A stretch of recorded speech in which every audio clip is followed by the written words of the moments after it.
Hello everyone. तो आज हम बात करेंगे पारदेशिक भूगोल एवं क्रमबद्ध भूगोल के बीच का अंतर। ठीक है, तो सबसे पहले हम बात करेंगे पारदेशिक भूगोल के बारे में। पारदेशिक भूगोल का पहला पॉइंट है कि पारदेशिक भूगोल में किसी प्रदेश के सभी भौगोलिक तत्व का एक इकाई के रूप में अध्ययन किया जाता है। पारदेशिक भूगोल में किसी प्रदेश मतलब किसी क्षेत्र के सभी भौगोलिक तत्वों का एक इकाई के रूप में उसका अध्ययन किया जाता है, जबकि क्रमबद्ध भूगोल में किसी प्रदेश के एक विशिष्ट भौगोलिक तत्व का अध्ययन किया जाता है। इसमें विशिष्ट भौगोलिक तत्व का अध्ययन किया जाता है। ठीक है, अब इसका दूसरा पॉइंट आएगा पारदेशिक भूगोल का। इसके अंतर्गत विषयों का तुलनात्मक अध्ययन सीमित होता है, अर्थात इसमें तुलनात्मक अध्ययन की कमी पाई जाती है। पारदेशिक भूगोल का दूसरा पॉइंट है, इसके अंतर्गत विषयों का तुलनात्मक अध्ययन में सीमित मतलब कमी पाया जाता है। तुलनात्मक अध्ययन इसमें कमी होती है अध्ययन में। ठीक है, और क्रमबद्ध भूगोल में दूसरा पॉइंट में इसके अंतर्गत विभिन्न घटकों का तुलनात्मक अध्ययन संभव होता है। इसमें तुलनात्मक घटकों का जो अध्ययन है उसमें संभव पाया जाता है, इसमें कमी पाया जाता है, इसमें संभव है, इसमें किया जा सकता है। ठीक है, थर्ड पॉइंट में पारदेशिक भूगोल में यह अध्ययन भौगोलिक इकाइयों पर आधारित है। यह पारदेशिक भूगोल में भौगोलिक इकाइयों पर आधारित है और क्रमबद्ध भूगोल में राजनीतिक इकाइयों पर आधारित है।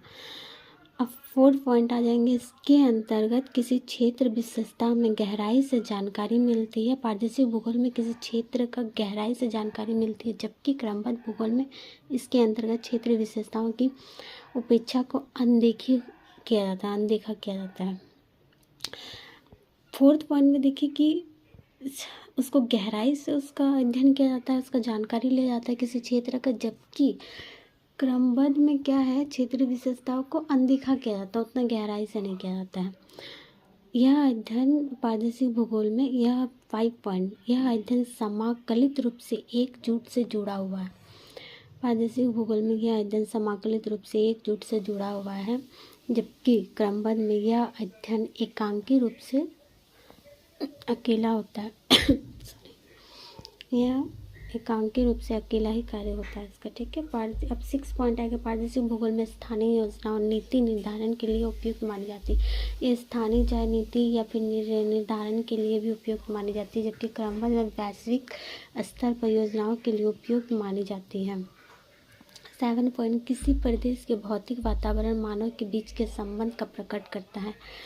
पारदेशिक भूगोल में किसी प्रदेश के भौतिक वातावरण मानव के बीच का जो परस्पर संबंध है उसको प्रकट किया जाता है, जबकि क्रमबद्ध में यह अध्ययन खोज व तथ्यों को प्रस्तुत करता है। इसमें खोज या तथ्यों को प्रस्तुत करता है। तो हमारा पारदेशिक भूगोल